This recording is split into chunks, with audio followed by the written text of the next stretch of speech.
Olá, boa noite a todos. Bem-vindos ao programa Espiritismo na Prática. E hoje a gente vai falar um assunto muito interessante que é casamento e divórcio. E hoje contamos com a presença também da nossa amiga e irmã Lara. Boa noite, Lara, tudo bem?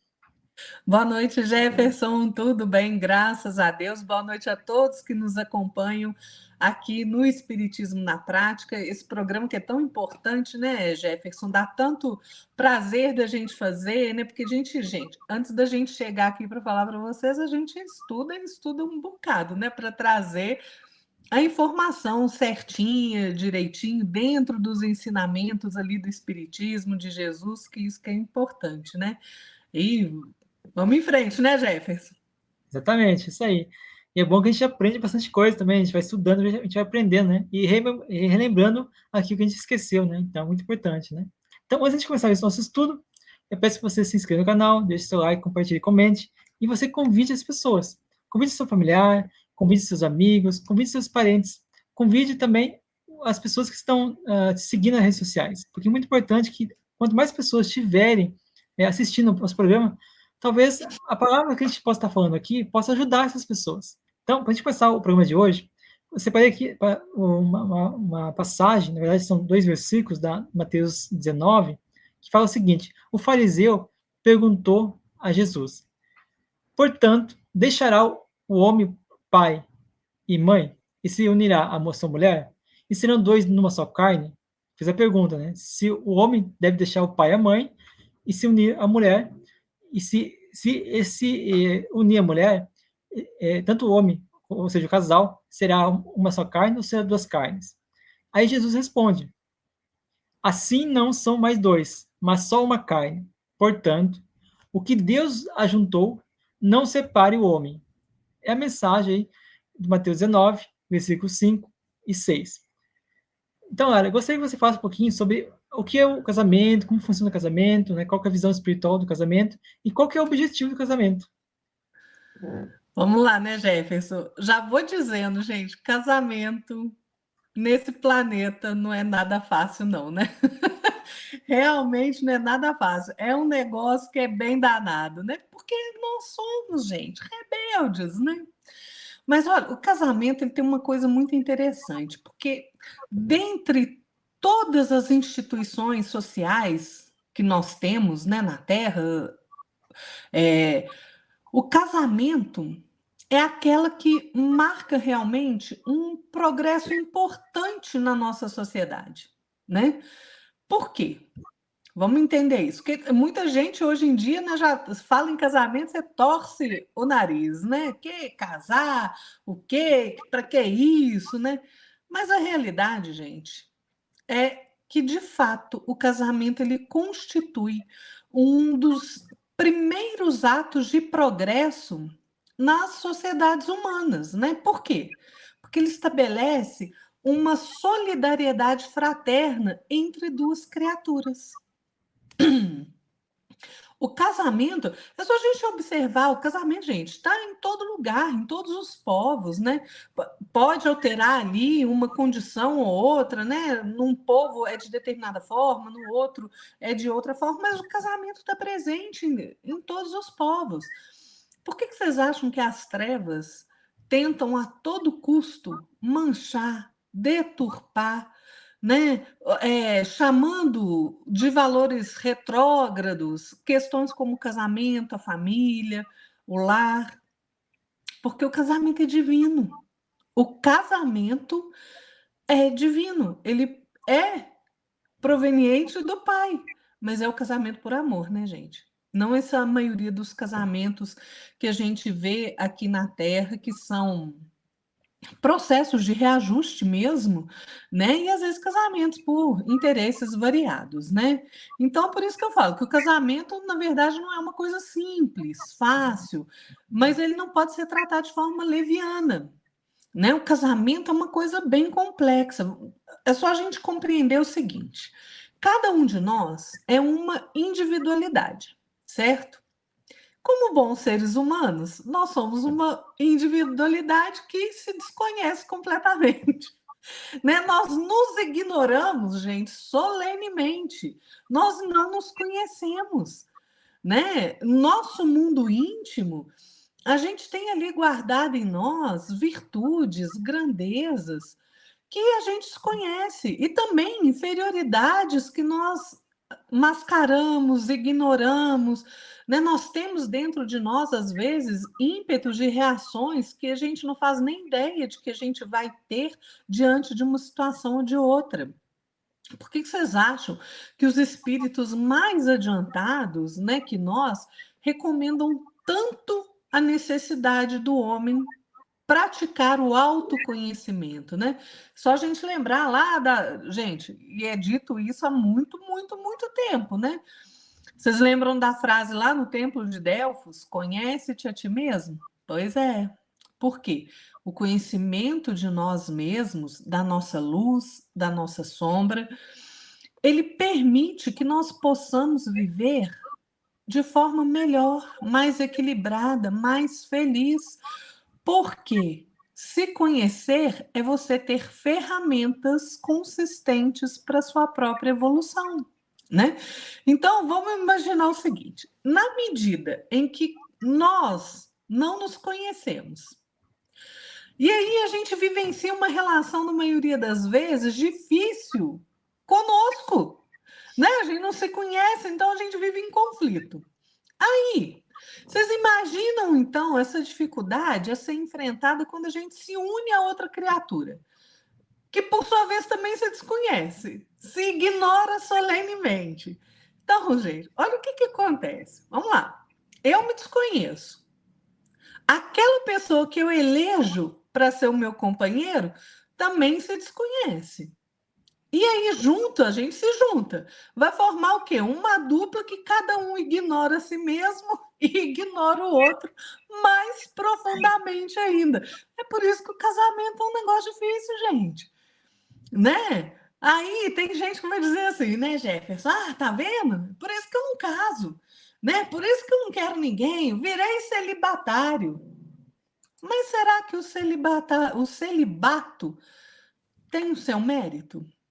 É melhor você se afastar, então, do convívio com o outro?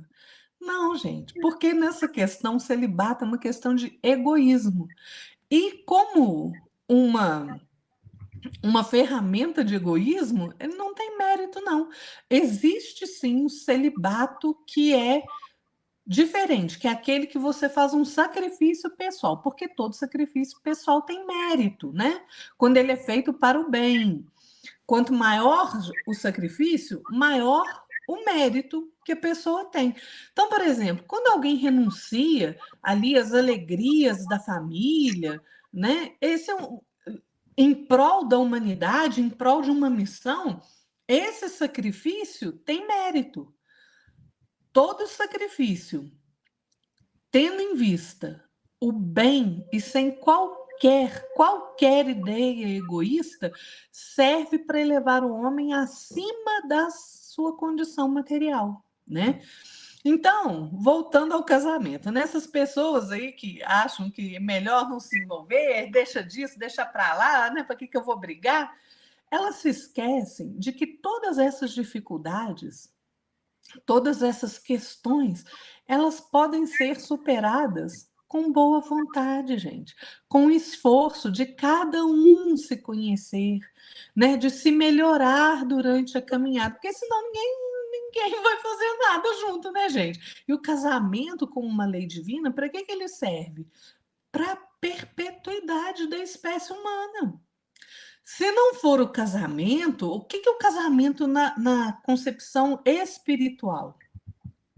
É a junção de um homem e uma mulher através do sexo para procriar, para dar a possibilidade de outros espíritos virem à matéria.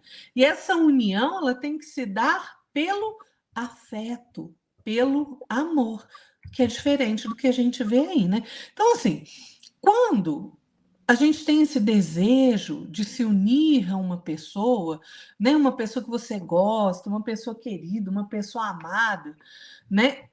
Pelo nosso esforço sincero e honesto, pelo respeito, pela tolerância, né? Pela disciplina, pelo amor, nós superamos as dificuldades de entendimento e de convivência. Então, cada vez que eu faço um esforço em me autoconhecer, eu estou facilitando o processo de conhecer a outra pessoa também. Por quê? Porque cada vez que eu me aprofundo em mim mesma, eu enxergo melhor o outro. Então, quando eu faço esse esforço, o outro também faz esse esforço. Eu me torno uma esposa melhor e o outro se torna um marido, um esposo melhor. E aí, juntos, a gente se torna, então, um casal melhor, né? Mas nós somos seres humanos muito bacanas, né? Gente, é claro que a gente já evoluiu muito, né? Eu brinco assim dessa forma, é porque realmente eu, Lara, na minha concepção, cada um tem o seu tempo de amadurecimento nas suas questões, do seu progresso e tudo, mas olha, eu acho que a gente tem que parar com a infantilidade que a gente vive, né? Encarar as coisas de forma mais madura, gente. Nós não podemos ser criança espiritual eternamente, não, né? Tá na hora da gente tomar as rédeas da própria vida, amadurecer e enfrentar as consequências daquilo que a gente faz e daquilo que a gente não faz, né? Então, é por isso que eu sempre brinco, né? Que a gente é muito rebelde e realmente a gente é. Então, na questão do casamento, na grande maioria das vezes, o que a gente vai ver? A gente entra em relacionamento, né, em casamento, não por amor. A gente entra desejando ser servido pelo outro, né? A gente entra no casamento querendo que o outro faça todo o esforço de angariar virtudes para ele, de ser uma pessoa ótima, melhor, maravilhosa, e eu continuo aqui do jeito que eu sou. Não é assim, gente. Nem mesmo por interesse, seja ele qual for, interesse financeiro, porque eu acho o outro lindo, porque eu tô com inveja da outra que estava namorando, vou lá destruir o relacionamento dela, quero casar com isso. Seja qual for o motivo, tá errado. O casamento não é assim. E você já percebeu, Jefferson, que às vezes a gente escuta muita coisa, né? A gente escuta, às vezes, um homem falando assim: eu quero casar, mas eu quero uma mulher que seja ideal para mim. E a mulher vai e faz a mesma coisa, né? Que ela fala: não, eu estou procurando meu príncipe encantado, né? Um homem ideal para minha vida. Criatura, eu acho que você tem que pensar o seguinte: será que passa o homem? Vamos pegar o homem. Será que passa pela sua consideração, né, da sua mente ali, que você quer a mulher ideal, mas você se coloca na situação ideal para aquela mulher que você idealiza? E você, mulher que está procurando aí o seu príncipe encantado, será que você tem as qualidades de princesa para você achar o seu príncipe? Pois é, gente. Tá vendo como a gente precisa amadurecer?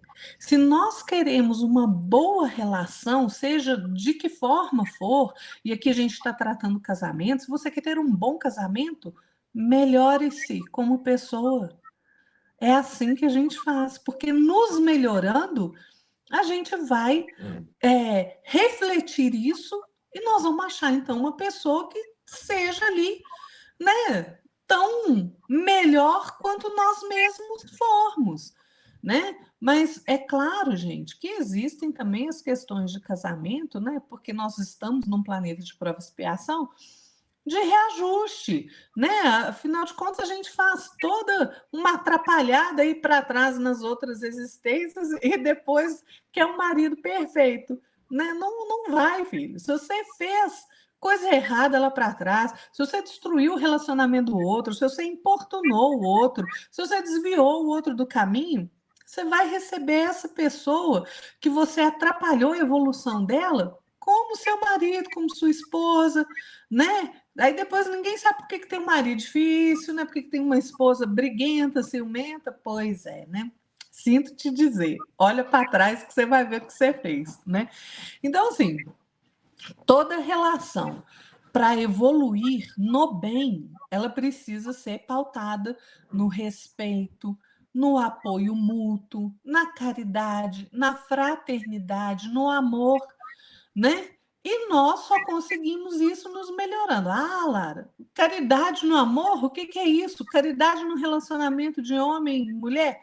É, criatura. Você imagina, às vezes a gente acha, né, Jefferson, que a caridade é só você dar uma cesta básica, dar uma roupa que você não veste mais para alguém, não sei o quê. Imagina o seu marido ou a sua esposa, tanto faz, tendo um dia de cão no trabalho, que discutiu com o chefe, brigou com o colega, e você está ali, fez a janta, está esperando, e a pessoa atrasa porque estava lá precisando terminar um serviço. Aí você já vai ficar naquele grau de irritação. Aí o que acontece? O seu marido chega 2 horas e meia depois. Gente, aqui eu não estou falando de questão de infidelidade, tá? Estou falando de uma questão pontual, né? A pessoa vai, atrasa por algum motivo. E você já está ali pronto para pular no pescoço do outro, porque ele atrasou para a janta está fria, você já tampou as panelas na geladeira. Se quiser, você vai lá e esquenta. Você nem pergunta, não dá nem boa noite, não pergunta o que aconteceu, você já vai logo brigando. Isso é falta de caridade. É falta de caridade, porque a caridade é você ser o ponto de equilíbrio na relação quando o outro está enfrentando conflito. Então, se ele teve um dia difícil, para que você vai complicar mais ainda o dia dele? Né? Haja com mais paciência, tolerância. Isso é caridade. Então, a gente vai adquirindo virtudes, valores morais, éticos, emocionais, intelectuais e espirituais para nos melhorarmos e, consequentemente, melhorar a nossa relação. Então, se a gente entra em um relacionamento, é preciso que a gente entenda que relacionamento é compromisso e que compromisso precisa ser baseado no respeito. Né, Jefferson? Acho que eu já falei demais, né? Não, ficou bom. Muito boa essa colocação, Lara. A gente, meditando um pouquinho o que você falou, a gente vê, né, as dificuldades que a gente tem, nós mesmos, conosco mesmo, sem a questão do casamento, mas nós conosco mesmo. Quanto que a gente consegue, às vezes, se suportar, e quanto é que, às vezes, a gente não consegue se suportar nós mesmos. Né? Então, vendo isso, acho que, como é que a gente consegue se suportar, se a gente não consegue se suportar? Como que a gente vai começar a suportar o outro? Então, acho que é um exercício que nós temos que fazer para que o casamento, quando houver o casamento, quando houver o relacionamento, dê certo. Para que isso dê certo, é necessário que a gente faça um exercício, a gente faça um trabalho conosco mesmo, de aprimoramento, de adaptação de nossos desequilíbrios, dos controles emocionais, sentimentais. Porque senão, o que a gente vê hoje em dia, a pessoa já tem dificuldade de se relacionar consigo mesma e já embarca pelo relacionamento que vê, né? Então, isso, infelizmente, é o que a gente mais vê hoje, né? E isso não vai dar certo, né? Pode ser que dê um certo por algum período, por algum interesse íntimo, por um interesse de troca de carinho, ou por pessoa que está com dificuldade de autoestima, pode ser que sim, ou carência, na verdade, né?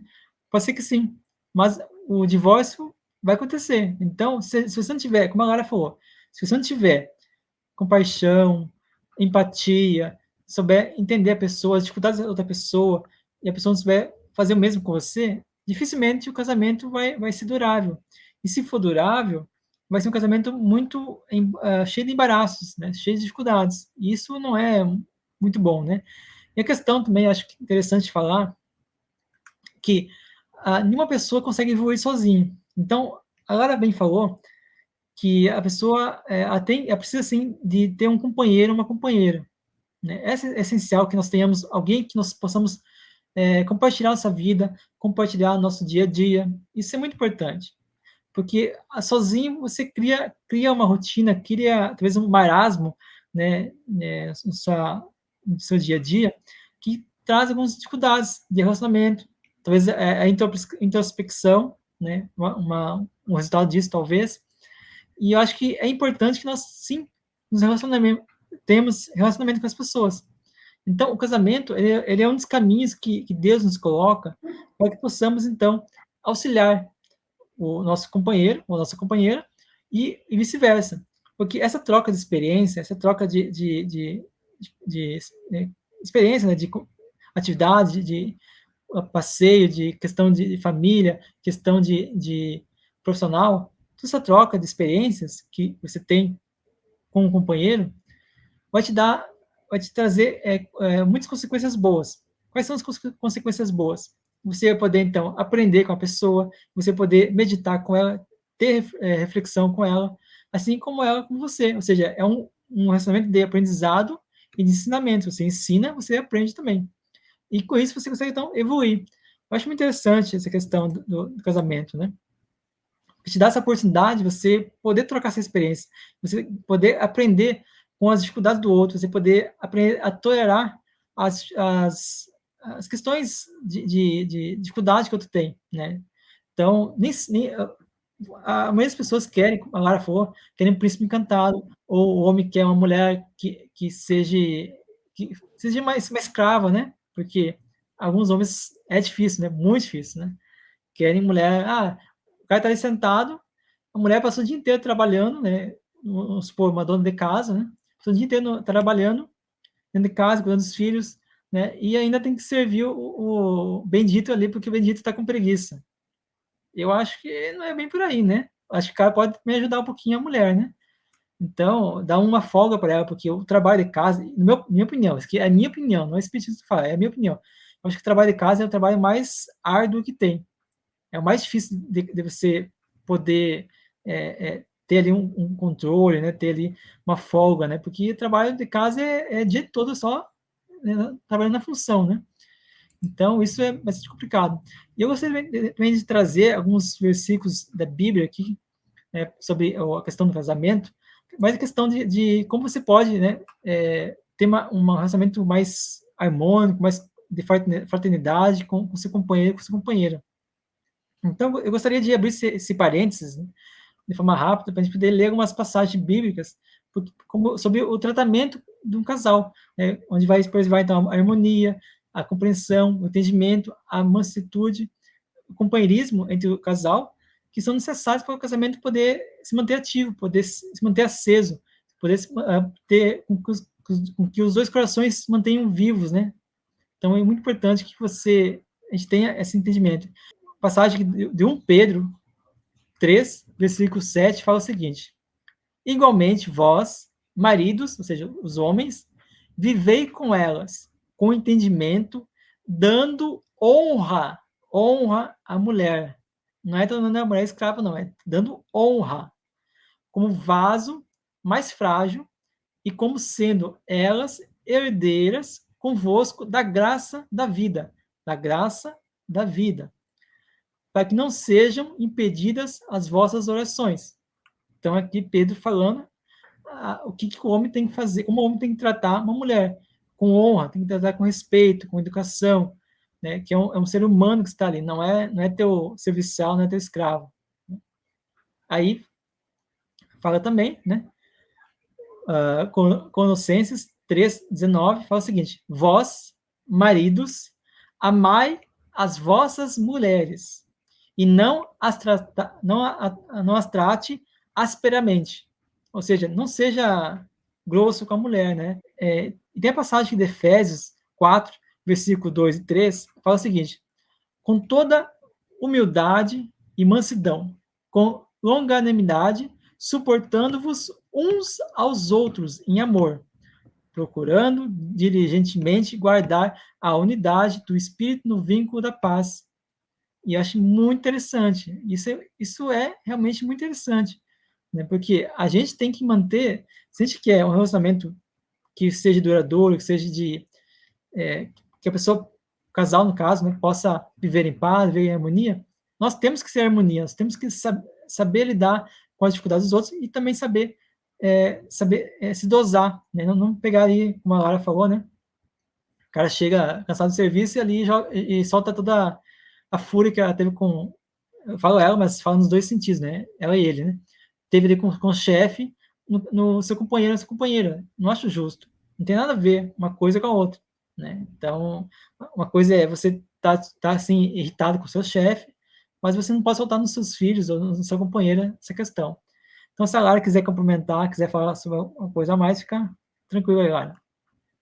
Eu estava lembrando aqui, Jefferson, do Emmanuel no livro Vida e Sexo, pela psicografia do Chico, que ele esclarece a questão do casamento, né? Ele diz que o casamento ou a união permanente de dois seres é o regime de vivência através do qual duas criaturas se confiam uma à outra no campo da assistência mútua. Olha que bonito isso, gente. Para você se unir um homem com uma mulher, duas criaturas, você vai conviver com ela. De que modo? Você está confiando a sua vida ao outro e o outro confiando a vida dele a você. Nem vocês vão se ajudar mutuamente. No livro dos Espíritos, né, também é tratada a questão do casamento. Né? Lá na pergunta 695, Kardec pergunta, né, se o casamento é contrário à lei da natureza, né? E o que os espíritos falam? Que não, gente, que o casamento é um progresso na marcha da humanidade. E é, né? Por quê? Porque a união entre dois seres, como eu disse lá no início, ele reflete as leis divinas. Essa união permanente, você pode chamar de casamento, do jeito que for, de um homem e uma mulher, acontece porque essas duas criaturas, elas são atraídas por interesses afetivos, né? E vínculos sexuais profundos. Não é uma invenção humana. É o resultado da lei divina que nos criou neste regime de interdependência, né? Para você ser possível a encarnação de um espírito, você precisa de um homem e uma mulher, dois gêneros, masculino e feminino, para você trazer à matéria um espírito. Então, é necessária essa interdependência entre nós. Então, o casamento, na verdade, né, Jefferson, ele vai ser sempre, gente, um instituto ali digno de louvores quando ele acolhe criaturas que trabalham no seu próprio aperfeiçoamento e na perpetuação, porque a lei do renascimento atinge a sua finalidade no casamento, né? Através dessa união é que se perpetua a espécie humana. Agora, com o casamento, gente, nasce inevitavelmente o compromisso de um para com o outro, né? Por quê? O casal vai viver ali na dependência um do outro. Sim, gente, dependência. Dependência emocional, material, espiritual. Claro, não tem nada de errado nisso. Né? O povo anda dando um chilique à toa aí. Olha só, o casamento ele não é só uma assinatura num pedaço de papel, não, gente. Não é um compromisso jurídico somente, não. Ele é muito mais. Ele é, na verdade, um contrato espiritual de consciência para consciência, né? De coração para coração, onde vão surgir ali compromissos mútuos dos dois.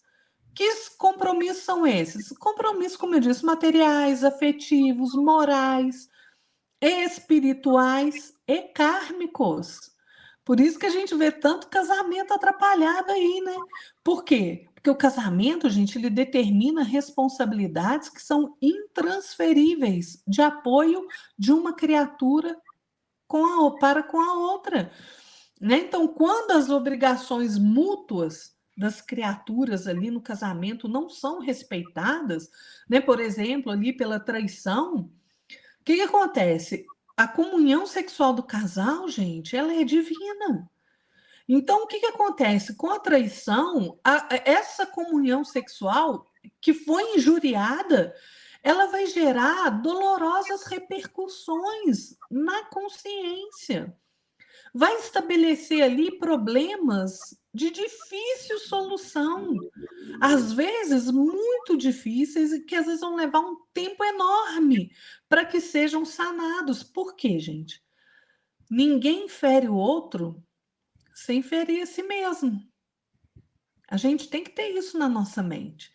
Eu não posso agir levianamente com alguém machucar outra pessoa sem me machucar ao mesmo tempo, né? O Emmanuel vai nos dizer no livro Vida e Sexo, né, que milhões de almas detidas na evolução primária jazem no planeta. Desculpa, gente. Vou ler de novo. Milhões de almas detidas na evolução primária jazem no planeta, arraigadas a débitos escabrosos perante a lei de causa e efeito, e inclinadas, que ainda são ao desequilíbrio e ao abuso, exigem severos estatutos dos homens para a regulação das trocas sexuais que lhes dizem respeito, de modo a que não se façam salteadores impunes na construção do mundo moral. Eu acho tão interessante, sabe, Jefferson, porque quando a gente fala de moral, o povo já acha que é essa questão vulgar da moralidade, né? Moral, gente, é aquilo que você faz que está afetando o outro. Moral é aquilo que você faz corretamente, certo, de acordo com as leis de amor do Pai. Então, assim, esses débitos que são contraídos ali, é só você observar o seu entorno, né? São inúmeros companheiros ali de jornada da humanidade que tem entendimento ainda muito imaturo nas questões do amor, né? E aí, o que acontece? Com essa imaturidade, eles vão ter uniões que, na maioria das vezes, vão ser infelizes, porque serão união entre um homem e uma mulher que vai ser união de reparação de faltas, né? De ajuste. E isso, gente, é difícil. É por isso que o casamento é tão difícil. Por quê? Porque o casamento, sob esse aspecto, ele tem uma ligação expiatória, com base no sofrimento mesmo, para a purificação dessas criaturas. Então, assim, de qualquer modo, a gente tem que reconhecer que no mundo que a gente habita de provas e expiação, né, esses laços afetivos, sejam eles quais forem, eles têm as suas raízes em princípios kármicos de reajuste, né? E onde as nossas responsabilidades ali são colocadas à prova o tempo inteiro. Então, qual que é a responsabilidade do casal? Né? A responsabilidade conjugal, gente, ela abrange o desenvolvimento da compreensão, do desejo sincero e do esforço constante para que a gente cumpra da melhor maneira possível os nossos compromissos, tanto individuais, né, como em conjunto, fazendo ali da família, do lar, um ponto de sustentação da união dessas criaturas para a felicidade do casal e, consequentemente, para a felicidade dos filhos. Então, o casamento ele precisa ser, na verdade, entendido como ali uma busca tanto da parte da individualidade como conjunta do casal, do fortalecimento de valores. Ah, que valores são esses, Lara? Respeito, caridade, fraternidade, humildade, fidelidade, paciência, tolerância, amor e tantos outros, né? O Emmanuel, no livro Irmão, ele tem uma frase que eu adoro. Eu não lembro a mensagem agora, mas é uma frase que eu adoro, que ele fala que o valor da nossa existência está em função do valor que a nossa vida represente para as vidas que nos rodeiam. Então, veja só, qual valor eu estou representando? Que valor eu estou sendo para aqueles que me rodeiam? Qual é o meu valor nesse conjunto de relações que eu tenho? Nós temos que pensar nisso, gente. Porque o que a gente vê e o que a gente tem visto aí, sabe, Jefferson, às vezes uma corrida de olho ali na internet, você se depara com cada coisa que a gente fica de cabelo arrepiado.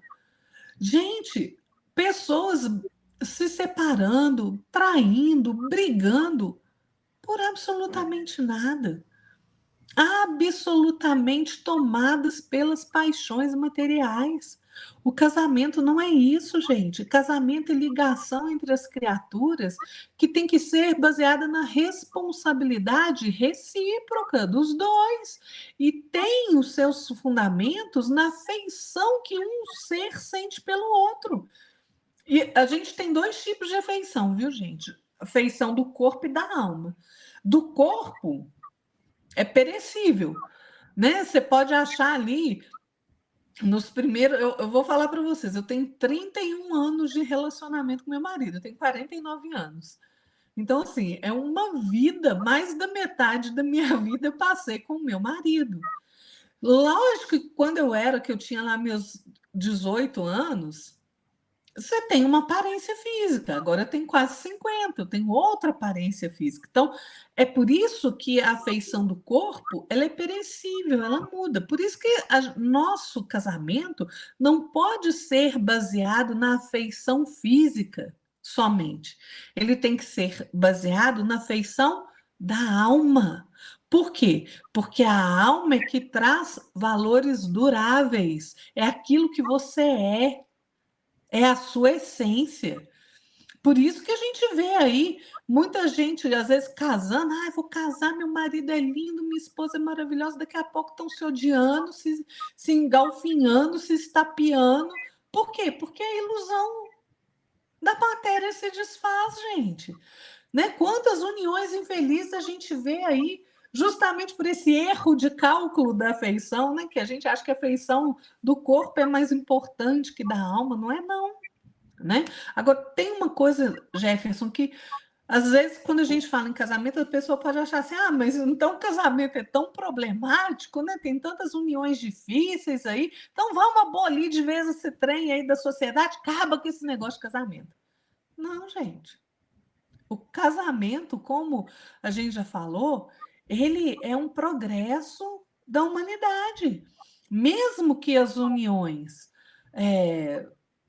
conjugais ali, matrimoniais, representem, na maioria das vezes ali, lugares de reajustes espirituais, se a gente abolir a instituição do casamento, nós vamos estar regredindo ali a infância da humanidade, né? A gente é uma regressão à vida dos animais. E olha só que, na verdade, né, se a gente se colocar nessa posição, a gente vai estar colocando o homem ali abaixo mesmo de certos animais, porque a gente tem muito animal ali que vive a vida a dois só com aquele parceiro, né? Uma relação ali monogâmica. Só tem um parceiro durante a sua existência inteira. Então, assim, claro que o casamento na Terra ele é resultante ali de determinadas resoluções que a gente toma, gente, lá no mundo espiritual, né? Antes de reencarnar. Né? Claro que existe esse fator, seja ali por orientação, muitas vezes, ali dos espíritos mentores mais elevados ali, né? Porque às vezes a gente é tão deseducado para manejar as nossas próprias faculdades emocionais, espirituais, intelectuais, que a gente precisa de alguém para nos guiar, né?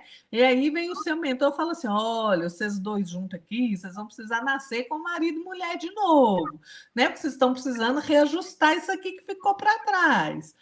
Ou então acontece também quando você assume livremente um compromisso ali de almas, né? Pelo afeto que você tem pelo outro, né? Que você vai estar vivenciando novas experiências ali no mundo. Então, gente, o casamento ele é muito importante na evolução do homem, né? E aquele casal que consegue orientar, na verdade, a sua vida conjugal ali, né? No que tange ali a sua intimidade dentro dos padrões de amor, dentro dos padrões que ultrapassam ali as questões materiais, de interesse corporal, que se põe acima realmente do desejo, da posse, eles estão exercitando ali diariamente renúncias que vão fazer com que essas duas individualidades se engrandeçam ali em seus corações e vão estar caminhando para o bem, né? Então, assim, a gente encontra grandes alegrias no casamento, gente. Muita cumplicidade, mas o casamento precisa ser feito, na verdade, para ele dar certo, ele precisa ser feito à base de afeto sincero e não de interesse. Porque quando é de interesse, aqueles princípios kármicos vão agir. E mesmo quando é por amor, né, Jefferson? A gente tem ali as provas, a gente tem as tentações, as crises, que às vezes vão nos salvar ali, vão reajustar a nossa caminhada, né? Vão ter situações ali que são expiatórias, por exemplo, quando às vezes você tem o seu esposo adoece, sofre um acidente, fica acamado. Então, você vai fazer o quê? Seu esposo adoeceu, devolve? Devolve para a família, que agora eu não quero mais que meu brinquedo quebrou? Gente, nós temos que amadurecer, né?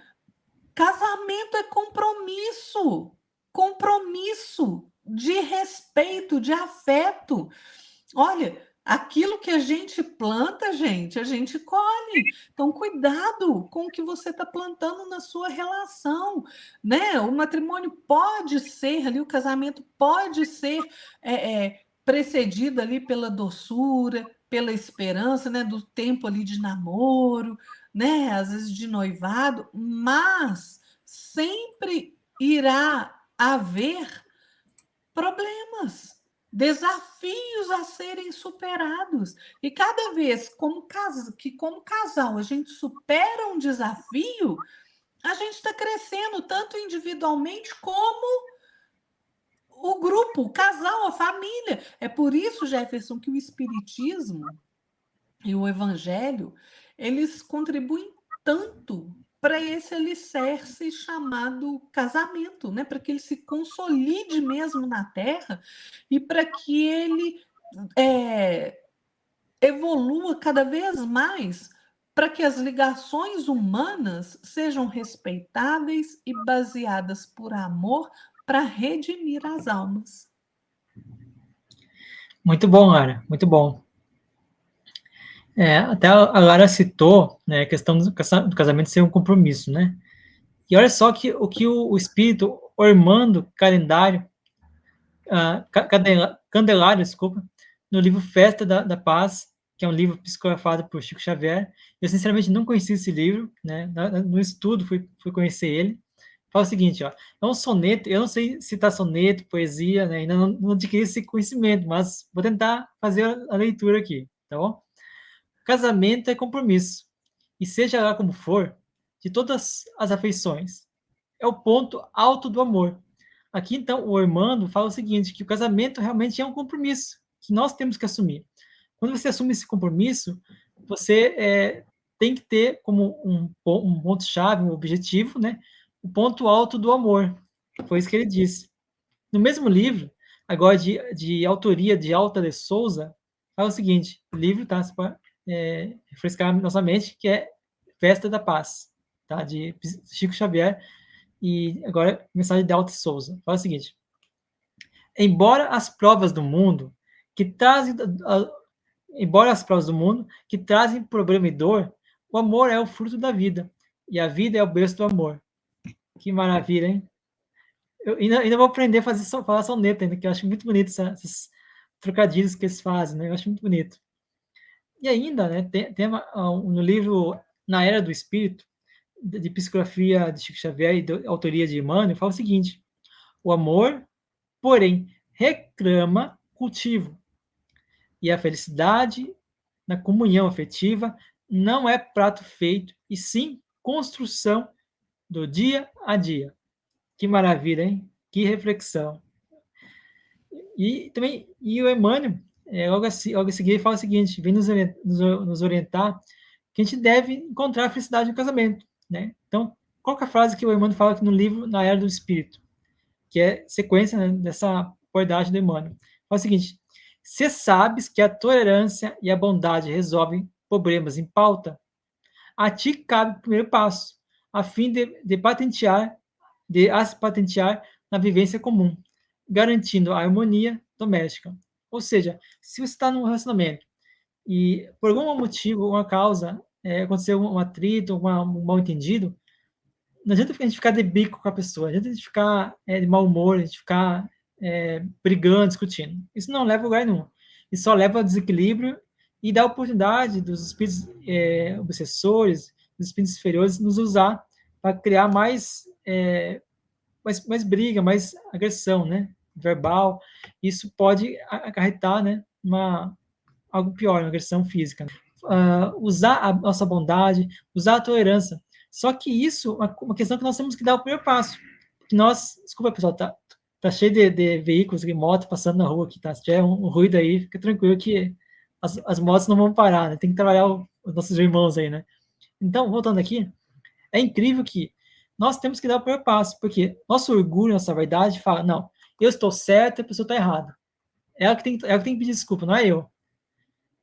Eu penso assim, se você está certo, está errado, não importa. Importa que você dê o primeiro passo, que você vai lá, não.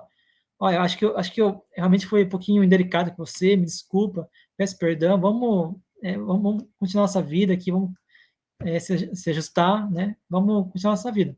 Acho que você tem que dar o primeiro passo, independente se está certo ou errado. Não só na questão do casamento, mas questão de qualquer tipo de relacionamento. Acho que a Lara caiu, né? Qualquer tipo de relacionamento. Então é importante que nós tenhamos essa busca, esse primeiro passo, que o próprio Emmanuel nos ensina aqui no livro Na Era do Espírito. Então é importante que nós tenhamos essa questão, nós busquemos dar esse primeiro passo. A gente não use a vaidade, não use o orgulho, não use o egoísmo como fonte de não vou fazer nada, porque a pessoa tem que fazer, ela que tem que pedir desculpa, não eu. Isso é coisa, para mim, o meu pensamento, uma coisa muito infantil do ser humano. O ser humano, ele, infelizmente, né, é muito melindrado e muito, como eu posso dizer, muito intolerante nesse sentido. Então, por isso que o Emmanuel vem trazer essa mensagem para nós, né? Então, a última mensagem que eu quero trazer aqui sobre o casamento, que é do livro Astronautas da Além, eu também não conhecia, fiquei conhecendo agora, tanto é que já vou encomendar para poder fazer a leitura, se eu não encontrar, vou tentar baixar ele, que é do Chico Xavier e do Herculano Pires, onde o Espírito Emmanuel fala o seguinte: o matrimônio é obrigação que os interessados assumem livremente e de que presta atenção, prestarão justa causa, justa conta um ao outro. Ou seja, compromisso. Se você está assumindo compromisso com uma pessoa, você vai ter que prestar conta. Não só para Deus e para sua consciência, mas para a pessoa que está também ali, né, no relacionamento. Conquanto isso, o casamento não funde as pessoas que o integram. Por isso mesmo, a união a dois, além da complementação realizada, recorda a lavoura e a construção. Cada cônjuge colhe o que plantou, tanto quanto dispõe do que fez. Verdade. Tudo que eu fizer, né, de benefício ou de malefício para minha companheira, eu vou estar respondendo. E assim é ela comigo. Porque assim, a gente tem uma percepção que tudo que eu fizer de errado, eu vou estar respondendo. Sim, mas tudo que você fizer de bom também você vai estar respondendo também. Né? Então, é a colheita. Você semeia aquilo que você plantou. Planta o bem, colhe o bem. Se plantou o mal, colhe o mal. Então, é isso que eu queria falar aqui nesse momento. Se a Lara quiser complementar alguma coisa, quiser entrar no tema de divórcio, seria interessante. Vamos entrar no divórcio, né? Eu só queria falar, Jefferson, rapidamente, porque às vezes a gente vê algumas situações aí no mundo, né, de poligamia, né? Sim, sim, importante. Gente, às vezes a pessoa justifica assim, porque eu tenho muito amor para dar, né, gente? Não, não, não mesmo. Gente, a poligamia é a inferioridade, né? Por quê? Em algum momento, né? A poligamia vai ser completamente abolida do nosso planeta, né? Da nossa convivência. Por quê? Porque o casamento, ele tem que se fundar, como eu disse, na afeição de seres que se unem. Na poligamia, não tem afeição real, não, gente. Só tem sensualidade, né? Só o desejo. É o outro quer, que ele cobiça a outra, né? Ele quer ali todo mundo à disposição dele. E você vê, às vezes a pessoa pode falar assim: ah, mas tem muito mais mulher do que homem no mundo. Não tem, não, criatura. Não tem, não, tá? A igualdade numérica ali entre homem e mulher é mais ou menos pareada. Né? Às vezes a gente tem alguma região ali que tem, por exemplo, no Brasil a gente tem, arredondando os números ali, a gente tem 51% da população são mulheres e 49% homens. Então, assim, tá, é muito igual, gente. Né? Quase metade, metade. Em 2015, a ONU fez um levantamento que mostrou que para cada 101,8 homens existem 100 mulheres. Então é muito igual, não tem necessidade de poligamia. A monogamia é lei da natureza, ela está de acordo com a lei da natureza. A poligamia não, gente. Vai, na hora que ela for completamente abolida, vai ser um progresso social.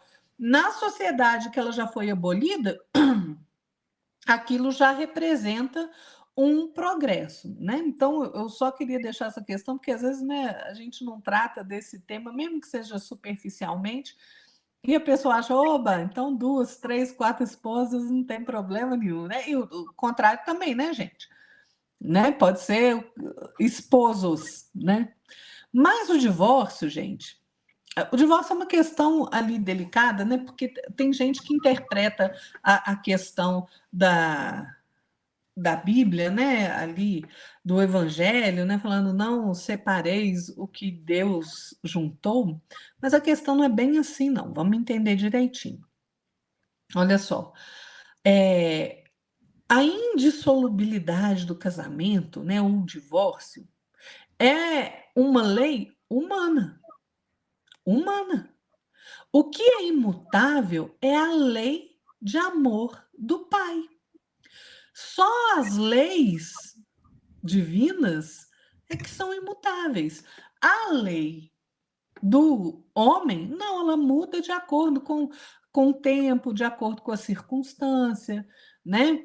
Então, assim, o divórcio, na verdade, ele vai deixar de existir na humanidade quando a nossa humanidade aqui tiver mais moralizada, né? Hoje a gente vê uma taxa aí bem elevada de divórcio, né? De dissolução de casamento. Por quê? Vejam bem, o que acontece? As criaturas não se unem pelos laços de afeto, na maioria das vezes, né? Mas a lei de amor do Pai foi concebida dessa forma. Deus quer que as criaturas se unam não só pelos laços da carne, pelos laços sexuais para perpetuar a espécie, mas também pelos laços da alma. Por quê? Porque através da afeição mútua, né, entre o marido e a mulher, entre os cônjuges, possam vir os filhos, né? E os dois, marido e mulher, pelo amor, pelo cuidado, os dois auxiliem o progresso dos filhos, pela orientação correta, pelo ensino de valores morais, de valores espirituais, através do ensino do Evangelho de Jesus. Então, assim, o que Deus quer é isso, que as criaturas se unam pelos laços do sexo e do espírito. Essa é a união que deve ser feita, gente. Né? Então, hoje a gente vê que o casamento ele não leva em conta a lei do amor, né? A lei do amor divino, né? Não, não leva em conta a afeição de dois seres, né? Na maioria das vezes, é por isso que na maioria das vezes essa afeição ali é rompida, né? As pessoas não têm nem mais paciência, gente, para enfrentar a diversidade junto, né? Igual eu falei, Ah, adoeceu? Devolve para a família. Está quebrado meu brinquedo, não quero. Né? Ah, ficou desempregado? Põe para fora, que você não está me dando mais o que eu quero. Pois é, gente. O casamento hoje, ele não leva em consideração a satisfação do coração, só do orgulho, da vaidade, da cupidez, né? Ou seja, de todos os interesses materiais e não dos interesses espirituais. Nós temos que ter na nossa mente que nós somos espíritos vivendo uma experiência na matéria. Então, gente, o nosso entendimento tem que transcender a matéria, é espiritual. Por isso, os valores espirituais têm que estar bem consolidados dentro da gente.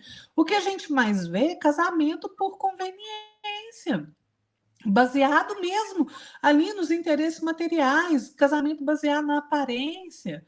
Se a lei de amor não preside a união das criaturas, o que a gente vê é a separação. Por quê? Porque uma hora a máscara cai. A gente vê, então, essas uniões infelizes. E às vezes, sabe o que acontece? Pessoal, essa união infeliz, ela pode ali acabar se tornando uma união criminosa pela infidelidade, pelo destempero, pela violência.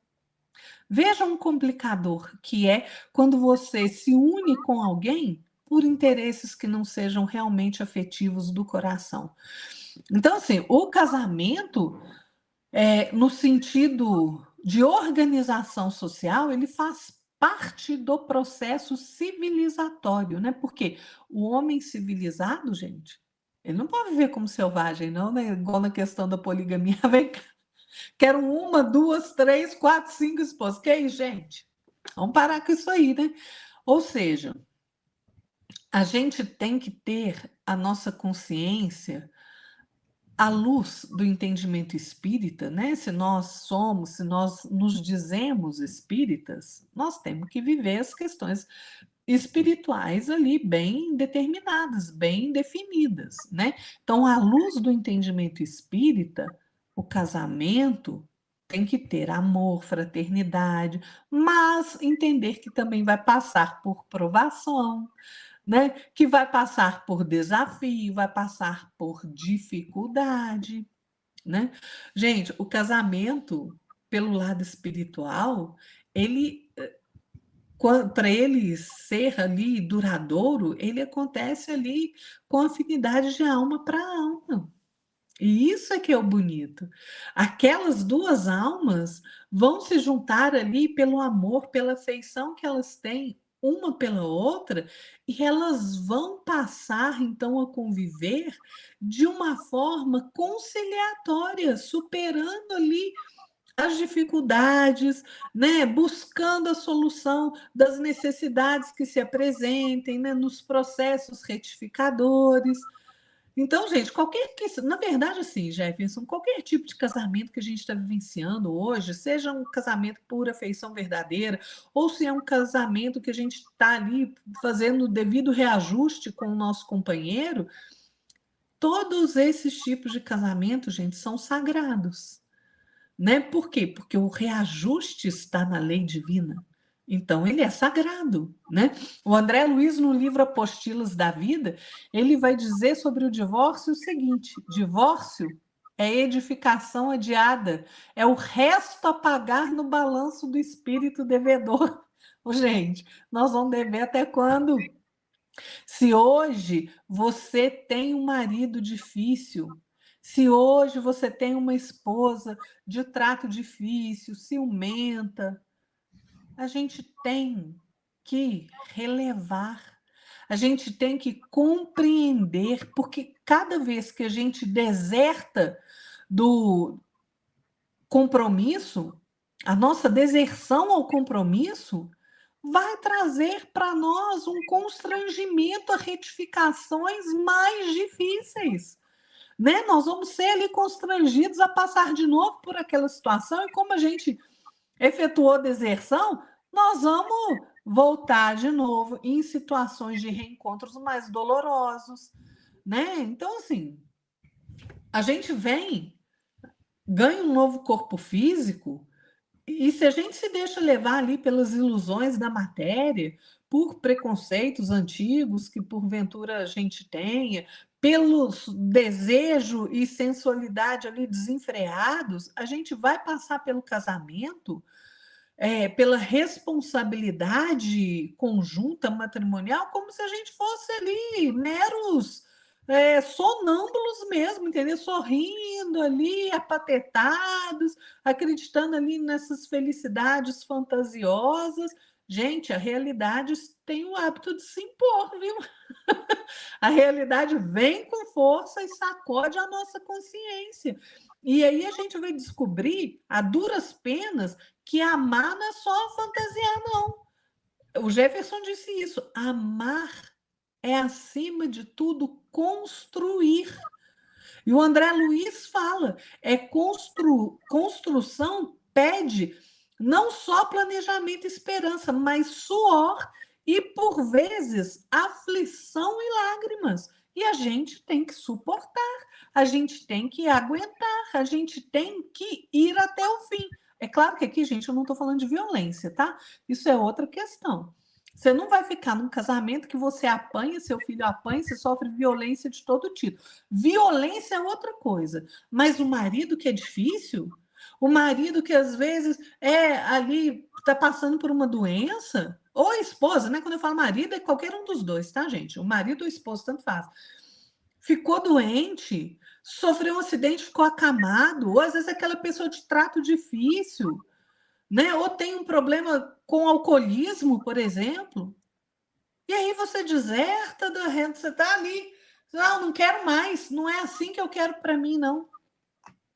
Pois é, você estava fazendo a mesma coisa de antes, porque se você está junto com essa pessoa hoje, é porque, gente, você precisa pagar o seu débito com ela. Ela é sua credora, com certeza. Não tem jeito. Então, assim, claro que no dia a dia a gente vai ter conflito, tem moléstia, tem doença, tem falha de formação no nosso caráter, de temperamento, tudo isso tem. Mas, se a gente entrou nessa relação de casamento, é uma relação de parceria, é um espírito à frente do outro. Então, você tem que ir os dois trabalhando e se encontrando nessa realidade que vocês estão vivenciando, com toda a extensão que ela se apresenta, com as virtudes, com os defeitos, não interessa. É caminhar junto. O nós da comunhão ali do casamento, gente, são dois seres, duas individualidades que têm os seus ajustes para fazer, mas a gente não pode esquecer que são duas individualidades, né? A gente às vezes acha assim, eu escuto isso muito de adolescente, ai, achei minha alma gêmea, nós vamos casar, agora nós somos uma pessoa só. Não, criatura, você é uma individualidade, o seu companheiro é outra individualidade, vocês estão caminhando juntos. E sabe como é que o casamento dá certo? Quando os dois estão olhando para o mesmo ponto. E, antes de tudo, quando os dois, o homem e a mulher, colocam Deus acima de qualquer coisa. Aí o casamento dá certo. Lembra? Ame a Deus sobre todas as coisas. Então, primeiro é Deus. Depois, vocês, o homem e a mulher. E vão parar de achar que homem e mulher são estritamente iguais. Não são. Homem e mulher têm direitos, claro, como seres humanos iguais, mas o papel do homem é diferente do papel da mulher. Nós temos que entender isso, gente. Não há equiparação. São dois seres diferentes, né? Claro que cada um ali vai vir para o relacionamento trazendo toda a sua bagagem de vivências e experiências, mas é preciso que haja uma convivência de aceite mútuo, né? Diante das obrigações de melhoria do casal. Falei muito, né, Jefferson? Não, tá muito bom. E só para complementar o que a Lara falou, né, sobre a questão do relevar, né, e da deserção, que o André Luiz trouxe no livro Apostilas da Vida, a Lara bem falou, né, que não tudo se usa bom senso. Use bom senso em tudo na sua vida, tudo. No caso, como a Lara falou, né, que a pessoa não tem que aceitar a humilhação diária, que a pessoa que falta com respeito, que a pessoa que vem alcoolizada e, né, acaba agredindo a pessoa fisicamente. Então, são questões que tudo que coloca a sua vida em risco, tudo que coloca a sua vida, a sua integridade física, mental e psicológica e moral, né, em risco, eu acho que tem que ter uma reflexão aí, e dar um ponto de pare, né? Porque eu penso assim, né? Se eu sou, se fosse uma mulher no caso, né? O marido viesse me bater todo dia, eu não aceitaria. O primeiro que batida que me desse, ó, tchau para tu. Eu não teria, porque aí foge da bom senso, foge da boa convivência, né? Então, da boa conduta que um homem e uma mulher tem que ter, os seres humanos têm que ter entre si. Né? Tudo que foge desse, tudo que vai para a violência, qualquer tipo de violência que seja, eu acho que aí já pode, né, pensar em divórcio, né, do ponto de vista, né? E, então, assim, uma coisa que eu fiz isso na minha vida, né? Antes de você casar, antes de você buscar o casamento, conheça bem a pessoa. Acho assim, a gente tem que conhecer a pessoa. Temos que saber quais virtudes que a pessoa tem, quais são os defeitos que ela tem. Então, você tem que conviver com a pessoa por um tempo. Tem ali ter o seu período de namoro, seu período de conhecer a pessoa, você saber como que ela é, qual que é a índole dela, qual que é a conduta dela perante as atividades que a vida coloca, sobre as percalços que a vida coloca, sobre as tentações que a vida coloca na vida dela. Então, acho assim, se você quer ter um casamento, né, coeso, um casamento sólido, um casamento fraterno, um casamento que vai vigorar a paz, mesmo que haja alguns momentos de conflito, isso é normal. Eu, praticamente, não conheço nenhum um casal que não teve conflito, né? Então, acho assim, você tem que buscar conhecer a pessoa com quem você quer se casar, porque ela vai viver o tempo todo com você, vai fazer parte da sua vida, vai fazer parte de todos os momentos que você tem, todos os momentos bons, quanto os momentos ruins. Né? Então, ou seja, esse período que nós temos, que a gente constituiu como namoro, esse período que a gente constituiu como noivado, são dois passos muito importantes na vida do ser humano, na vida de um casal. São os passos que você vai dar antes do casamento.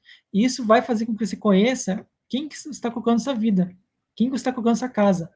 Porque que a gente vê, a Laura falou sobre isso, acho interessante reforçar e comentar novamente, que muitas pessoas, né, se conhecem e mesma semana já vivem juntos, vão morar junto.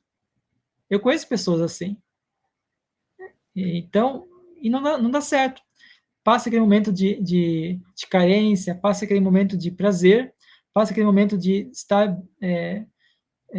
gostando da companhia da pessoa, e aquele momento começa a ficar mais monótono, mais frio, porque não houve amor, houve um interesse, houve uma questão, ou seja, interesse, como a Lara falou, né, material, interesse de ter um status, né, porque algumas pessoas querem status, né, tô com uma mulher bonita, eu tô com um homem bonito, né, então é o status que a pessoa busca, né. Isso eu acho que não é correto a gente ter esse tipo de relacionamento. O relacionamento saudável é aquele que você busca conhecer a pessoa, tá? E lá no passado, no tempo de Moisés, Moisés fez os 10 mandamentos, né? E durante os 40 anos de peregrinação que Moisés fez junto com o seu povo, né? Que resgatou o povo do Egito, foi necessário criar, então, uma carta de desquite, que é o divórcio, né? Então, o divórcio já existe, essa questão de dificuldade de relacionamento entre seres humanos já existe desde essa época. Óbvio que existe bem antes, mas foi formalizado em um livro sagrado foi nessa época. Acho interessante falar sobre isso. E Emmanuel nos orienta que o divórcio é o último passo que nós devemos dar, nós devemos procurar. Caso não haja a assertividade, caso não haja a correção, né, para que possa dar continuidade ao casamento. Lembrando sempre, né, que já falamos aqui, sempre o uso do bom senso, né? O que o Emmanuel traz para nós, então, no livro Na Era do Espírito? Ele traz o seguinte: entretanto, nos dias difíceis do lar, recorda que o divórcio é justo, mas na condição de medida articulada de última instância. Vem muito ao encontro do que o André Luiz falou, né? Buscar o máximo possível ter tolerância, ter empatia, buscar assertividade com seu companheiro, com sua companheira. Né? Então, acho, como o Emmanuel bem colocou, né? O divórcio, sim, é justo quando há momentos difíceis, quando acabou o amor, quando acabou a boa convivência, o carinho, né? Ali a fraternidade do lar. Né? Então, acho que é isso que nós temos que buscar e procurar. Sempre usar o divórcio como o último recurso, a última instância para poder buscar paz, porque todos nós queremos ser felizes, queremos ser alegres, ter felicidade, ter harmonia, ter paz, mas se a gente não ama a pessoa, se a pessoa não nos ama, então acho que se não existe mais amor, não deve existir aí uma união. O divórcio seria, né, a questão de você usar como recurso, né? Mas tudo, como falei, bom senso, reflexão, meditação, para você não fazer, né, cometer o impulso de fazer uma coisa que depois você vai se arrepender. Então a gente vê isso muito nos dias de hoje. A pessoa que tem o divórcio, depois de um tempo ali, volta, né? Se arrepende, volta. Ou houve o perdão, né, de uma traição, de uma coisa que foi realizada, né, que causou esse divórcio. Então, tudo tem que ser pensado. Então, se a Lara quiser complementar, fique à Eu vontade. só quero deixar, Jefferson, é o seguinte, tem uma mensagem, gente, no Evangelho segundo o Espiritismo, no capítulo 22, que chama Não separeis o que Deus juntou. Aí a gente vai entender direitinho a questão do divórcio, né? Que o divórcio realmente não é uma lei humana, né? O Jefferson citou aí, né, que lá na época de Moisés foi exatamente, né? Não tem aquela passagem lá? Foi por causa da dureza dos vossos corações que Moisés permitiu despedísseis, né? Ou seja, separassem vossas mulheres? Exatamente. Então, assim, o divórcio, ele tem que ser, como Emmanuel diz, um último recurso, né? Por quê? Porque se a gente está junto com aquela pessoa ali, porque você tem algum reajuste para fazer com ela, entendeu? O divórcio ele nunca vai acontecer onde os laços que unem aquelas pessoas são laços de amor, né? O laço de amor não se rompe, o laço de amor não se quebra, o verdadeiro amor não acaba, né? Ele suporta. Vamos lembrar lá da passagem de Paulo: o amor tudo suporta, tudo supera, e é verdade, né? Mas a gente tem que fazer a nossa parte, gente. O casamento é uma coisa difícil, mas todo relacionamento humano é difícil. Não é difícil o relacionamento, às vezes, de irmão para com irmão, de pai com filho? Pois é.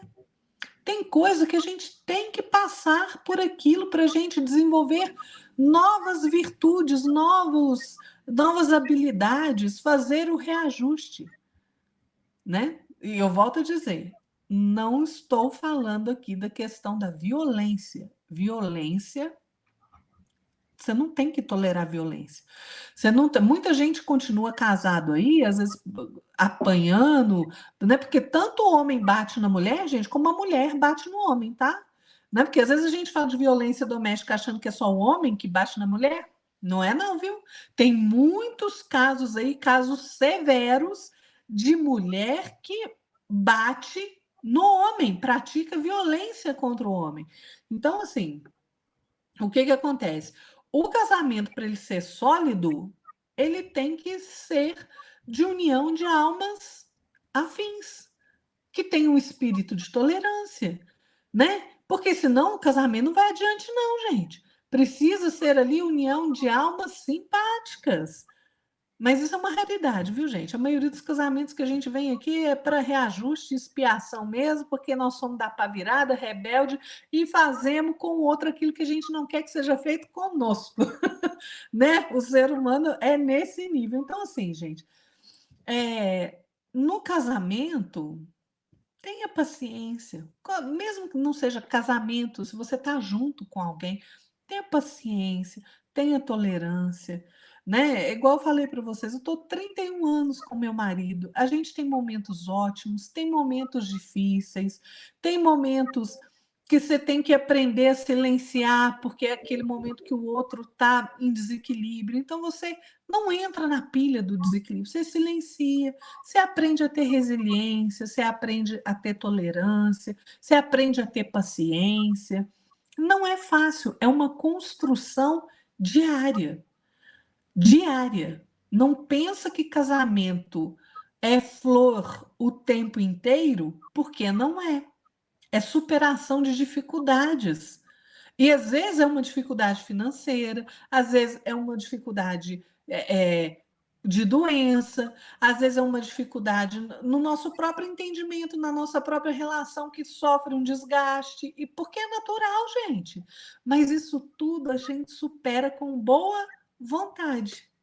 E com boa vontade, a gente torna a nossa relação mais agradável, né? Então, vamos compreender aí que às vezes, se não houvesse tanto revide nos casamentos, né? O outro traiu, eu vou trair também. O outro xingou, eu vou xingar também. O outro gritou, eu vou gritar também. O outro me ofendeu, eu vou ofender também. Se não tivesse tanto revide, a gente viveria muito melhor, viu?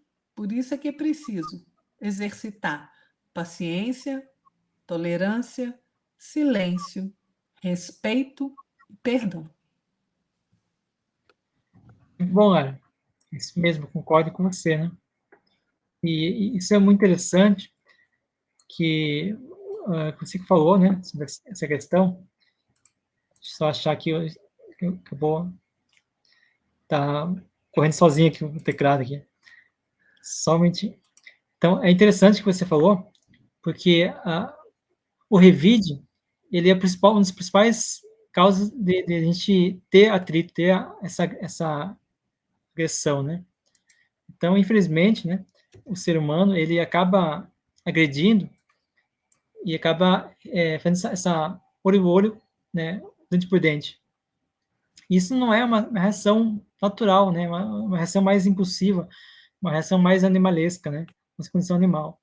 Infelizmente, se a gente se soubesse silenciar, soubesse deixar passar esse momento de fervura, né, e depois que passar esse momento, a gente começar a pensar, porque às vezes uma discussão mais acalorada é uma discussão por coisa boba, coisa inútil, que não tem necessidade de discutir, não tem necessidade de agredir, de dar resposta. Às vezes por exemplo, né, uma pasta de dente, uma forma que você apertou o pasta de dente, aí pode criar um atrito. Isso não é, né, uma coisa pequena, coisa insignificante, que acaba atrapalhando o casamento, né? Então, eu queria só fazer uma abordagem aqui, que o Emmanuel coloca o seguinte: o esposo arbitrário, está no livro Esperança, tá? Emmanuel, psicografia de Chico Xavier. O esposo arbitrário e rude, que te pede heroísmo constante, é o mesmo homem de outras existências, de cuja lealdade escarneceste, acentuando-lhe afeição agressiva e cruel. Ou seja, a Lara falou, reajuste do passado. Então, muitas vezes, a gente está com um companheiro ou com uma companheira que necessita de um reajuste. Uma coisa a gente fez para ele ou uma coisa ela fez para nós, que vai precisar de ser reajuste. Então, é importante que a gente saiba tolerar, saiba ter paciência, saiba ter empatia, silenciar diante dos problemas menores, né? Isso, eu acredito também que devemos silenciar os problemas maiores também. Tudo usar o bom senso. Assim como o Emmanuel traz no livro da Esperança, a companheira intransigente e obsediada a envolver-te em farpas magnéticas de ciúme não é outra coisa senão a jovem da outrora que fez falsos juramentos de amor, enredando-lhes os pés em degradação e em loucura. Se a Lara quiser falar mais uma coisa, senão eu vou fazer as considerações finais. Não, pode fazer suas considerações, Jefferson. Então, se o computador me deixar eu fazer aqui a leitura, porque ele está correndo, né? Deu uma teclinha aqui do teclado, está fazendo correr aqui a leitura. No livro, deixa eu ver, Estudando a Mediunidade, de Martins Peralva, temos o capítulo 18, que é um capítulo que ele fala, ele classifica 5 tipos de união, ou 5 tipos de casamento. Então, eu gostaria de falar um pouquinho sobre cada um deles, para a gente poder entender em quais deles nós estamos, né? Isso é interessante. O primeiro tipo é o tipo acidentais. O que o Martins Peralva fala sobre isso? Os encontros acidentais são encontros de almas inferiorizadas, por efeito de atração momentânea, sem qualquer ascendente espiritual. E olha só o que o Martins Peralva fala sobre esse tipo de uniões. Nos casamentos acidentais, teremos aquelas pessoas que, defrontando-se um dia, se veem, se conhecem, se aproximam, surgindo daí o enlace acidental, sem qualquer tipo de acidente espiritual. No mundo como o nosso, tais casamentos são comuns. Esses casamentos podem determinar o início, atenção, o início de futuros encontros em outras reencarnações. Às vezes você encontra uma pessoa, você tem um relacionamento com ela, você acaba gostando da pessoa, né? E esse relacionamento, esse casamento, ele pode não ser muito, ter uma ligação muito profunda no início, mas em outras vidas vai se aperfeiçoando, vai se aprofundando até chegar o último tipo de casamento aqui, que é o mais interessante. Então, temos o segundo tipo de casamento, que são os provacionais. O que o Martins Peralva fala? Reencontros de almas para reajustes necessários à evolução de ambos. Então, o Martins Peralva destaca o seguinte: quanto a provacional, as provacionais em que duas almas se reencontram em processo de reajustamento necessário ao crescimento espiritual. Esses são os mais frequentes. Por isso existem tantos lares onde reina a desarmonia, onde impera a desconfiança, onde os conflitos morais se transformam tantas vezes em dolorosas tragédias. E é isso que a gente vê. Então, aquelas pessoas que têm muito embate, muita dificuldade, nada mais é do que duas pessoas que, na vida passada, às vezes passadas, tiveram alguma problemática, uma coisa que fez com que ela se desequilibrasse, né? E não tivesse aquela compaixão, aquela compatibilidade. E o que isso faz? Então, o plano espiritual traz essas duas pessoas para poder reajustar através do casamento, através da união, que são chamadas aqui de uniões provacionais. O terceiro tipo são as uniões sacrificiais. Martins Peralva fala o seguinte, então: reencontros de almas iluminadas com almas inferiorizadas, com o objetivo de redimi-las. Aqui, então, o Martins Peralva segue falando o seguinte: esse tipo de reunião são almas possuidoras de virtude e sentimentos opostos. É uma alma esclarecida ou iluminada que se propõe a ajudar a quem se atrasou na jornada de evolução. Como a própria palavra indica, é casamento de sacrifício para um dos cônjuges. Temos visto senhoras delicadíssimas, ternas, virtuosas, que se casam com homens ásperos e grosseiros. De mesmo sentido, há também o oposto. São verdadeiras joias de bondade, compreensão, consociada com um companheira, sentimento inferiorizado. Isso a gente pode perceber que muitas pessoas a gente vê, nossa, como que aquela mulher está com aquele cara que é muito grosso, muito rude, muito áspero? Ou o contrário, né? Isso a gente pode perceber, isso, eu até gostaria de chamar a atenção aqui para duas passagens, 2 livros. Leiam e estudem o livro Renúncia. O livro Renúncia é uma forma de você ver aqui a questão do relacionamento sacrificial, né?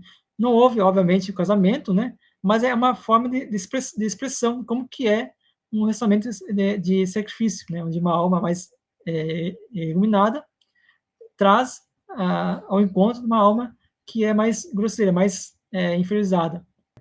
E temos também o quarto tipo, que é afins, aonde o próprio Martins Peralva fala o seguinte: é o reencontro de almas amigas para consolidação, desculpa, de afetos. Destaca então o seguinte: sobre esse tipo de união, Martins Peralva fala o seguinte: reúnem almas esclarecidas e que muito se amam. São espíritos que, pelo matrimônio, no doce reduto do lar, consolidam velhos laços de afeição. Ou seja, são duas almas que já têm já uma madureza, né, de espírito, e elas se encontram e fazem, então, por sua afinidade, elas se encontram e tem um relacionamento aí duradouro, um relacionamento que tem poucos embates, poucas dificuldades, e quando há esses embates, há essas dificuldades, elas acabam tendo tolerância, tendo empatia, silenciando quando é necessário. Isso é muito interessante. E temos o último tipo aqui, que é transcendentes. São almas engrandecidas no bem e que se buscam para realizações imortais. Aqui o Martins Peralva faz o seguinte comentário, que eu achei muito interessante. São constituídos por almas engrandecidas no amor fraterno que se reencontram no plano físico para as grandes realizações no interesse geral, ou seja, da coletividade.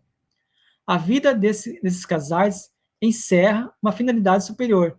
O anseio de belo repleta-lhes as almas de doce ventura, pairando acima de quaisquer. Está correndo aqui, desculpa, está correndo aqui quaisquer vulgaridades terrestres, acima do campo das emoções inferiores, amor puro e santo. Então, isso aqui é muito interessante. E olha só como o Martins Peralva finaliza essa questão. Todos nós passamos ou passaremos ainda, segundo for o caso, por toda essa sequência de casamentos, acidentais, provacionais, sacrificiais, até alcançarmos no futuro, sob o sol de novo dia, a condição de construirmos um lar terreno, sob a base ou na base do idealismo transcendental ou da afinidade superior. Martins Peralvas, capítulo 18, vale a pena você estudar, você ler.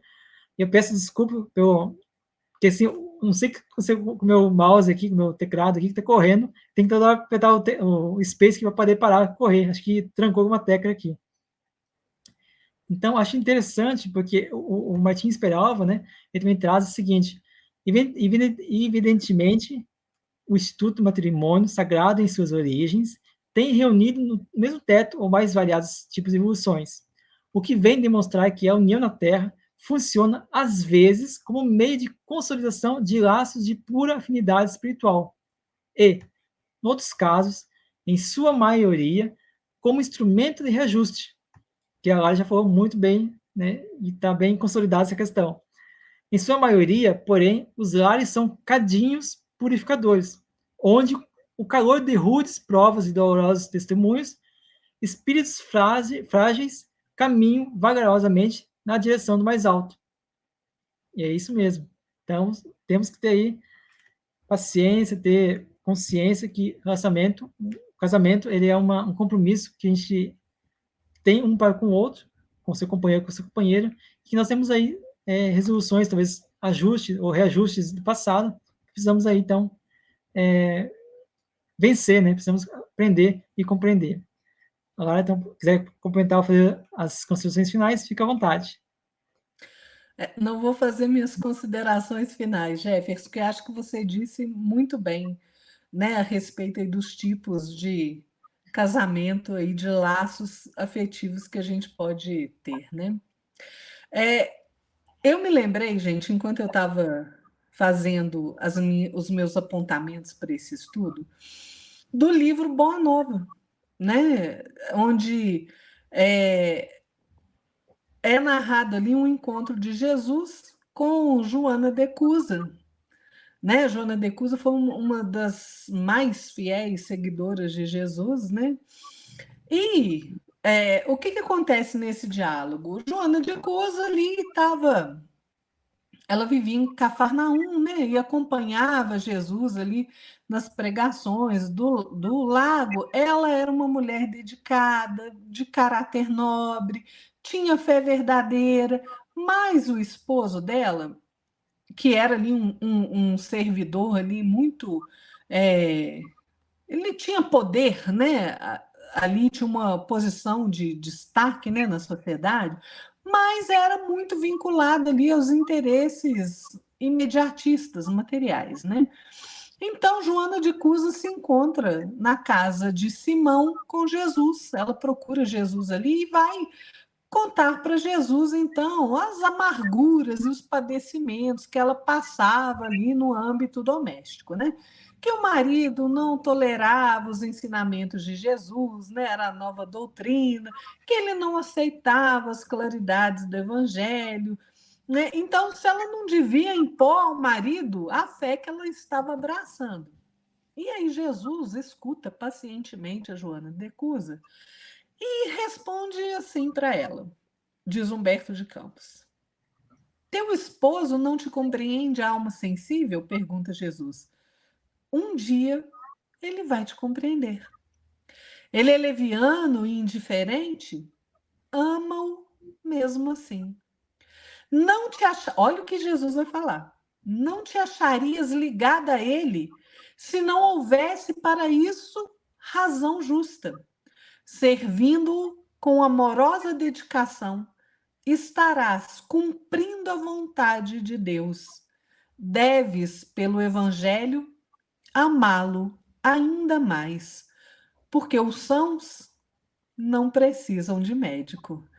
Né? Então, Jesus aconselha Joana assim: olha, ser fiel a Deus, amando teu companheiro do mundo como se fora teu filho. Volta ao lar e ama o teu companheiro como se fora um material divino que o céu colocou em tuas mãos para que talhes uma obra de vida, sabedoria e amor. Vá, filha, ser fiel. E assim, gente, é um diálogo muito bonito, vale a pena você ir lá no livro, né? A gente acha o livro na internet, é bom você ir lá, leia essas páginas, porque é realmente um diálogo muito bonito. E o que acontece, né?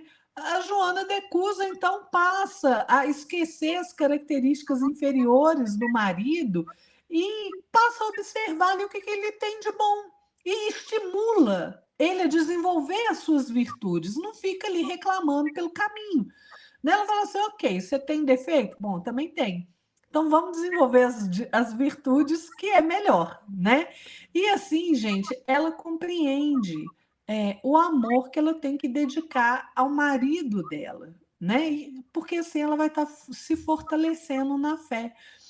Então, gente, aqueles casais que se amam verdadeiramente, a gente pode perceber, né, Jefferson, que eles acabam desenvolvendo até uma linguagem própria deles, né? Às vezes um olhar já diz muita coisa, um sorriso, né? A maneira de você sorrir para aquela pessoa que você ama já traduz ali um pensamento, né, que você tem.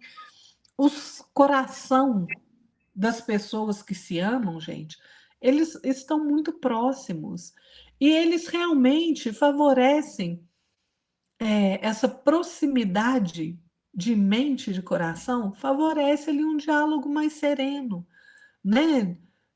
Com clareza, expondo os seus sentimentos. Mas aqueles casais que as ligações entre eles são realmente de reajuste e que eles não aprendem a cultivar o amor, eles estão, na verdade, cultivando tensões, cultivando ali agressões, gritos. Não é isso que a gente percebe, né?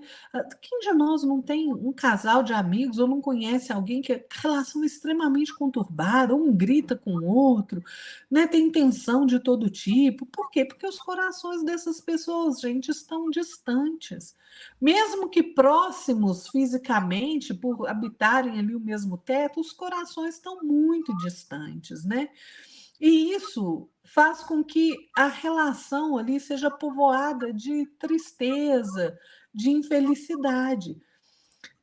Enquanto que aquelas relações que são baseadas realmente em afeto verdadeiro, essas pessoas, esse casal, eles caminham diante das dores do mundo de forma mais suave. Eles constroem a felicidade que é possível neste mundo, mesmo diante das dificuldades, né?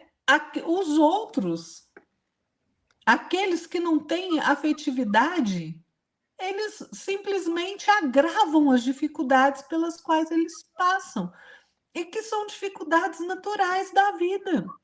Quando existe um compromisso real, quando o casal abraça aquele compromisso, ele cresce com ele e eles têm a dedicação de um para com o outro, o lar floresce.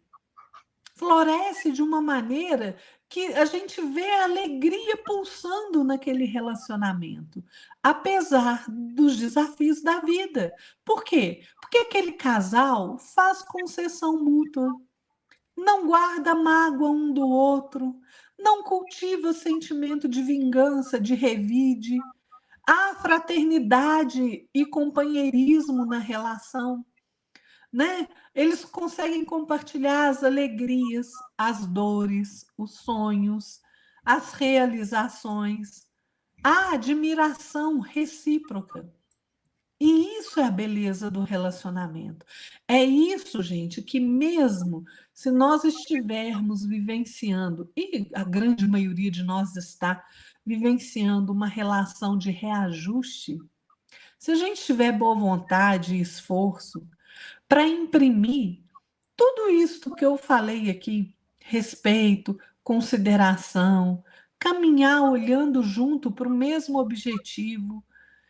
Quando a gente faz isso, a gente supera as dificuldades do próprio processo de reajuste, né? Então, assim, isso é um exercício de compreensão, gente, individual, é um exercício de doação, de respeito, né, a cada individualidade que está ali naquela relação. Então, você tem que partir para boas inclinações, para você adquirir bons hábitos, como fidelidade, como paciência, principalmente entender que você tem que cumprir o seu dever, por menor que ele seja. No casamento, gente, é preciso cultivar todos os dias amor, carinho, ternura, doação. A relação tem que ser prazerosa e não vai ser o tempo inteiro, mas tem que ser baseada no respeito todo o tempo, porque isso vai amadurecer tanto você quanto o seu companheiro, né? É preciso desenvolver a comunhão espiritual, né? Como é que eu faço isso? Tem umas palavrinhas mágicas, gente. Me desculpa, eu errei. Você tem razão. Me perdoe. Olha, eu fui indelicado, me desculpe. Eu vou mudar a minha conduta. Essas pequenas coisas constroem um casamento melhor, fortalecido, não é? São pequenas coisas no cotidiano que vão fortalecendo a nossa relação, desde que a gente faça a nossa parte, tendo boa vontade e esforço, né? Vamos transformar as nossas relações, gente, em algo melhor, mais bonito. Vamos entender que se a gente está junto de determinado companheiro, é porque a gente tem algo a aprender, a gente tem algo para dar de nós e algo para receber também, né? Vamos compreender que as relações não são meramente físicas, são espirituais. E aí a gente vai viver melhor. Muito bem, Lara, muito bem. Primeiramente, eu gostaria de agradecer a todo mundo que veio aqui assistir o nosso vídeo, nosso programa de hoje. Eu novamente peço desculpa, porque hoje eu moro numa principal rua, nas principais ruas da cidade aqui, então passa muita moto, muito caminhão, muita gente com carro de som, então isso pode, né, sair para vocês aí. E também aconteceu hoje, nosso obsessor de computador aqui deu a louca aqui, ficou correndo que nem maluco, né? Eu precisava, Perrengues tecnológicos, né, Jefferson?